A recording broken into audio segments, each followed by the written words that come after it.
Buenas, bueno, soy el doctor Sebastián Belchior. Vamos a continuar con la clase de hemorragias intracerebrales y en esta segunda parte vamos a charlar un poco acerca de los métodos complementarios de diagnóstico y los distintos tratamientos de esta patología. Bien, para los hematomas, digamos, los hematomas intracerebrales, uno de los mejores métodos que hay para diagnosticarlos es la tomografía computada, ya que confirma el diagnóstico en casi el 100% de los casos. Lo que vamos a observar, y lo vamos a ver en los ejemplos que les puse, es una imagen hiperdensa espontánea que va a estar localizada dentro del parénquima cerebral. Puede tener efecto de masa, aunque escaso. Vamos a también es importante considerar el volumen, o sea, medir su volumen. Esa es una fórmula que usan los imagenólogos para medirla. Y es importante que luego de pasado una semana, entre el día 7 y 10, se utiliza la administración de contraste para evidenciar un realce periférico, ¿sí?, con una hipodensidad central sin efecto de masa. Esto nos va hablando de la reabsorción de ese hematoma, de la evolución. ¿Sí? También vamos a evaluar la extensión intraventricular del sangrado o incluso si este sangrado provocó una hidrocefalia. Vamos a ver en las siguientes imágenes, ¿sí? Esta es una tomografía, un corte axial. Vemos un hematoma, ¿sí?, córtico-subcortical que llega a volcar al ventrículo lateral derecho, hasta tanto en las astas occipitales y ya ha volcado también a las astas frontales por continuidad. Y después acá hay otra tomografía con otro hematoma bastante voluminoso, eh, izquierdo en este caso. Se ve un poco de efecto de masa, ¿sí?, que desplaza la línea media ligeramente. Miren, para lo que es el volumen del hematoma, el desplazamiento es pequeño. Y una compresión de los ventrículos, borramiento de surcos y cisuras. Y esta tomografía, que son tres secuencias de una misma imagen, también vemos otro hematoma, en este caso a nivel parieto occipital izquierdo, con esa imagen que les decía, esa hipodensidad que nos evidencia, ¿sí?, periférica, que evidencia después de 7 días una reabsorción, ¿sí? Es importante esto, el volumen que tiene el hematoma y el poco efecto de masa que genera con respecto, digamos, al volumen que tiene. Más imágenes, ¿sí? Acá tenemos un hematoma talámico, en realidad más que talámico, más capsular parece, convolcado hasta frontal. Acá tenemos otro hematoma similar a la figura anterior, convolcado hasta occipital, un hematoma subinsular y un hematoma voluminoso también convolcado ventricular, acá con un desplazamiento de línea media más considerable. En cuanto a la resonancia, en realidad, para terminar con la tomografía es, digamos, un estudio muy sensible para esto y para diagnóstico agudo de estos hematomas.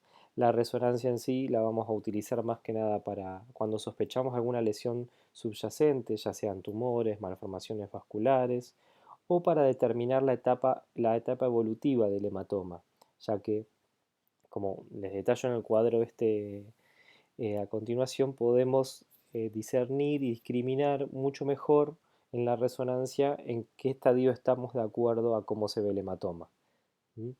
Por ejemplo, podemos diferenciar entre un estadio hiperagudo, agudo, subagudo temprano, subagudo tardío y crónico. No así en la tomografía, que solamente podemos evidenciar el hematoma en estadio agudo, subagudo y crónico. Entonces, en un estadio hiperagudo, que hablamos de entre las primeras 24 horas, tanto en los tiempos de T1 y T2, el hematoma va a ser isointenso con el parénquima. En un estadio agudo, o sea, entre 1 y 7 días, va a seguir siendo isointenso en T1, pero en T2 empieza a ser hipointenso y empieza a aparecer este halo periférico de edema. El hematoma subagudo temprano es el que se da entre las primeras 2 semanas y ya cambia en el T1, es hiperintenso en el T1 e hipointenso en T2. El subagudo tardío, que es de la semana 2 a la semana 4, continúa siendo hiperintenso en T1 y se vuelve hiperintenso en T2. Y el hematoma crónico ya es el que mayor de un mes y lo vamos a ver hipointenso en ambas secuencias. Algunos ejemplos, acá tenemos una resonancia, un tiempo de T2. Acuérdense que en el T2 el líquido se ve blanco, ¿no? Entonces acá vamos a ver el hematoma hipointenso. Hipointenso, incluso, digamos, pues es mucho más específico y mucho más detallado en la resonancia que en la tomografía. Acá tenemos otros ejemplos, acá otro T2, donde que sería un hematoma hiperagudo, un hematoma intraventricular subagudo en un T1 de resonancia, y acá un hematoma subagudo tardío, hiperintenso en un T2 de resonancia. Esta secuencia se llama STIR y acá se ve la imagen hipointensa que demuestra la existencia de hemoglobina. Como tercer estudio importante en esta patología es la angiografía. No vamos a hacer angiografía a todos los hematomas, pero sí a aquellos que sospechemos que pueden ser por una lesión subyacente, ya sea un aneurisma, una malformación arteriovenosa, ¿sí? También podría ser una lesión sangrante, un tumor sangrante, ya que la angiografía es el gold standard para confirmar las patologías vasculares, ¿sí? Causales de la hemorragia. Tenemos que saber bien cómo pedir una angiografía. Cuando pedimos una angiografía hay que pedirla como angiografía de encéfalo o angiografía cerebral de 4 vasos de cuello con tiempos arteriales y venosos, para que sea un estudio completo. Incluso, si existe la posibilidad, hay que pedir también el eventual tratamiento, o sea, con eventual embolización de la patología. Eso tenemos que pedirlo nosotros como médicos que indicamos el procedimiento. Y en esta imagen tenemos en la tomografía un hematoma cerebeloso, de hemisferio cerebeloso izquierdo, y en la angiografía que nos demuestra el origen, digamos, la causa, que es una malformación arteriovenosa y displasia de estos vasos a nivel, digamos, del hemisferio cerebeloso izquierdo. Bien. En cuanto al tratamiento, es importante el tratamiento inicial, porque cuando estemos en una guardia, lo que vamos a tener es un paciente con un hematoma. Después tendremos tiempo para estudiar la causa, pero esto es lo primero que tenemos que hacer, ¿sí? Siempre recuerden el ABC, ¿sí? Y luego es muy importante la oxigenación del paciente. Mantener la TA es muy importante, por más que el paciente esté hipertenso, no hay que bajar la TA de golpe. Se recomienda mantener una TAM alrededor de 130 milímetros de mercurio y evitar la reducción rápida de esta TA. Alrededor se va disminuyendo de un 20%. También es importante verificar el coagulograma del paciente y en el caso de que esté alterado, revertir o que esté anticoagulado, revertir la anticoagulación con la utilización de plasma fresco concentrado de protombina, protamina o la transfusión de plaquetas. No vamos a ver que no podemos tratar a un paciente si no revertimos o no mejoramos su coagulación. Si el paciente presenta, ¿cómo se llama? Para prevenir las convulsiones, como la sangre es un irritante de la corteza cerebral, tenemos que indicar la fenitoína, ¿sí? Que es la de primera línea de elección, la droga de elección. En el tratamiento inicial indicamos fenitoínas, digamos 100 miligramos cada 8 horas. Si el paciente presenta una convulsión, le indicamos la carga y luego el mantenimiento de los 100 miligramos cada 8 horas. En el caso de que nuestro paciente entre en estupor o en coma, bueno, este va a requerir intubación y, y la, y la hiperventilación. Y también vamos a instaurar medidas de manejo de la presión intracraneana, ¿sí? Ya sea a través del manitol, la furosemida, o sea, con dos diuréticos, el cloruro hipertónico también, o si es necesario, si el paciente lo requiere, un monitoreo de la PIC.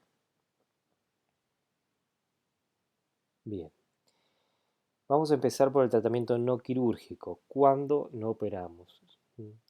Siempre hago una salvedad en esta patología porque Eh, a veces es muy difícil cuando empezamos con la residencia, uno quiere operar todo, pero esta patología nos demuestra que es mucho más difícil decidir cuándo no operar que cuándo operar. Hay muchos factores que hay que tener en cuenta.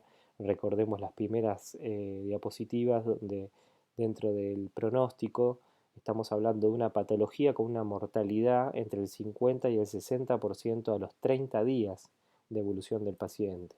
Entonces tenemos que evaluar qué beneficio le estamos brindando al paciente y a su familia y qué paciente vamos a dejar después de una cirugía.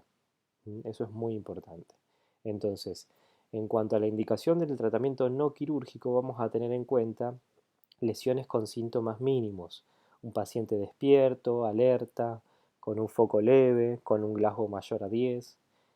O en el caso contrario, por ahí, pacientes con pocas posibilidades de, digamos, de tener una evolución favorable, ya sea por una hemorragia masiva, por una hemorragia extensa en el hemisferio dominante, un gran deterioro neurológico, un paciente con un Glasgow muy bajo, menor a 5, rigidez de cerebración, de corticación, pupilas fijas. Por esto que me refiero es que a qué le vamos a ofrecer a un paciente con esta característica si lo operamos, pero sí le hacemos el tratamiento no quirúrgico. Eh, lo de los ancianos es relativo, hoy en día no hay un límite de edad, pero sí hay que tener en cuenta los otros factores, más que la edad. Lo de la edad para mí es algo que es relativo. La hemorragia en los núcleos basales, tanto en putamen como en tálamo, requiere tratamiento médico, no así el quirúrgico. Y si tenemos una coagulopatía grave, primero tenemos que tratar la coagulopatía y después pensar en tratamiento quirúrgico. O sea que a estos también le vamos a hacer un tratamiento clínico. Y en cuanto al tratamiento quirúrgico, como les decía, tenemos que tener en cuenta muchos factores. ¿Sí? La edad puede ser uno, pero como para mí no es lo más importante. Sí, el estado neurológico, el volumen de ese hematoma, la localización, ¿sí? El compromiso, digamos, que está afectando al paciente. Entonces, vamos a operar cuando las lesiones tengan un marcado efecto de masa, un edema periférico y un desplazamiento de línea media considerable, como alguna de las figuras que les mostré. También lesiones que estén acompañadas de signos y síntomas marcados, como una hemiparesia o hemiplegia, afasia, confusión, agitación. Y dentro del volumen, en cuanto al volumen, nunca vamos a operar solo por volumen, sino que acompañado a la clínica, a un efecto de masa, desplazamiento de línea media, un volumen moderado. O sea, ¿qué es moderado? Entre 10 y 30 mililitros. Si se considera que menor a 10 mililitros tiene un efecto de masa poco significativo y más de 30 ya tienen una evolución desfavorable, por lo cual no convendría operarlos. Ni hablar, más de 85 mililitros se considera hematoma masiva, un hematoma masivo con una muy alta mortalidad. Uno de los tratamientos que vamos a tener en cuenta es la colocación de un catéter de PIC, ¿sí? Un sensor de presión intracraneana que nos permita ir instaurando el tratamiento médico para disminuir la presión en el caso de que notemos que la presión está alta. Eh, si a pesar de hacer las medidas clínicas de disminución de la presión y eh, persistimos con valores de pic altos, ahí sí optaremos por el tratamiento quirúrgico. Un paciente que realiza un deterioro rápido, especialmente con signos de compresión de tronco, pacientes jóvenes, ¿sí? El tema de la edad es relativo, pero obviamente que cuanto más joven sea el paciente, más vamos a tratar de hacer, ¿sí? Eh, con un Glasgow mayor a 6 y con cierta localización favorable, o sea, los que son lobares sabemos que tienen mejor evolución y tienen un acceso más fácil. Los hematomas cerebelosos a nivel de cápsula externa y si están en hemisferio no dominante tienen mejor evolución. Y dentro de los cerebelosos sí tenemos que tener en cuenta que para realizar el tratamiento conservador es muy específico. O sea, ¿por qué? Porque como la base de cráneo en la fosa posterior es una zona muy chica y tenemos estructuras nobles como el tronco del encéfalo por delante, puede ser muy rápido el deterioro. Entonces, a menos que el paciente esté con un glauco 14 o 15 y el hematoma sea menos de 3 centímetros de diámetro, generalmente se evacúa, ¿sí? Por el riesgo de enclavamiento. Bien, y como les decía, dentro de estos tratamientos quirúrgicos que vamos a indicar, el primero de ellos va a ser la colocación de un sensor de PIC. El segundo tratamiento que podemos utilizar es el drenaje ventricular externo. Esto es digamos, si pesquisamos que hay un volcado del hematoma a uno de los ventrículos, o la evacuación del hematoma per se. Dentro de las técnicas quirúrgicas no hay un consenso sobre cuál es la técnica ideal para evacuar el hematoma, pero bueno, la craniotomía es la más utilizada. Generalmente son craniotomías descompresivas, porque el cerebro necesita expandir, es un cerebro que está edematizado, hinchado, tenso, entonces generalmente digamos, no se repone el hueso después de la evacuación del hematoma. Y después hay técnicas mínimamente invasivas, ¿sí? Que cada vez se están haciendo más, que puede ser la evacuación a través de estereotaxia, la evacuación endoscópica, la evacuación a través de neuronavegación o la evacuación a través de una guía ecográfica, ¿sí? Con el ecógrafo intraoperatorio.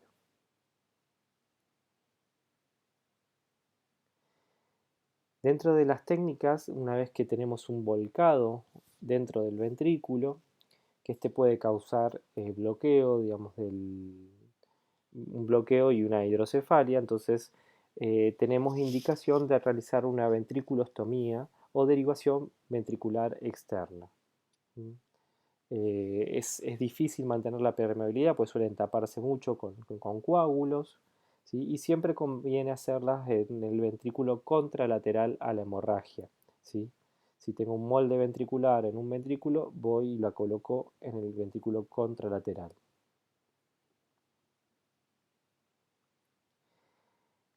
Como les decía, la evolución clínica, lamentablemente, en esta patología no es buena. Generalmente la mayoría evolucionan a una hemiplegia. ¿Mm? eh, y la mortalidad es alta, incluso al mes de sobrevida. Con la hernia cerebral es la causa principal de la mortalidad y va a variar de acuerdo a la edad, localización, tamaño, todos los factores que charlábamos antes. Pero miren esto, 44% a los 30 días en las hemorragias profundas, es mucho, y bueno, 11% en las hemorragias lobares, o sea, repitiendo que las hemorragias lobares tienen mejor evolución. Y para finalizar les muestro un caso, este es un paciente que me ingresó por la guardia, de alrededor de unos 50 y pico de años, alcohólico, con un cuadro de excitación psicomotriz, deterioro cognitivo brusco, no sabíamos si era por el alcoholismo o, o por este hematoma, Y en la tomografía, en los cortes axiales, vemos este voluminoso hematoma a nivel del lóbulo frontal, bastante, digamos, superficial. Bueno, y dado los factores a que el Glasgow del paciente, a pesar del, del déficit, del deterioro neurológico era bueno, eh, decidí operarlo.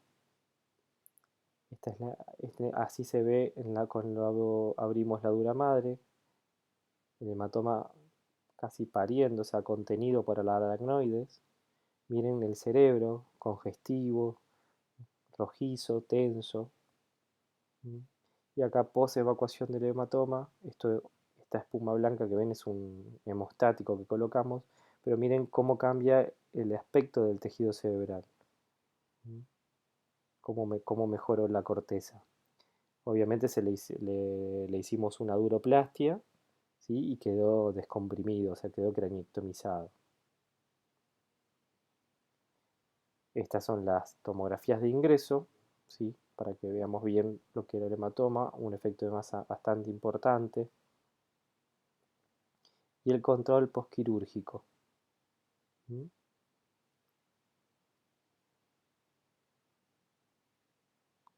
Las huellas de la craniectomía.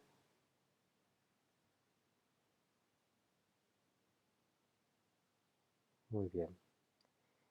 Les dejo este algoritmo de diagnóstico, más que nada porque es bastante claro y para ordenar un poco todo lo que estuvimos charlando en ambas partes de esta clase.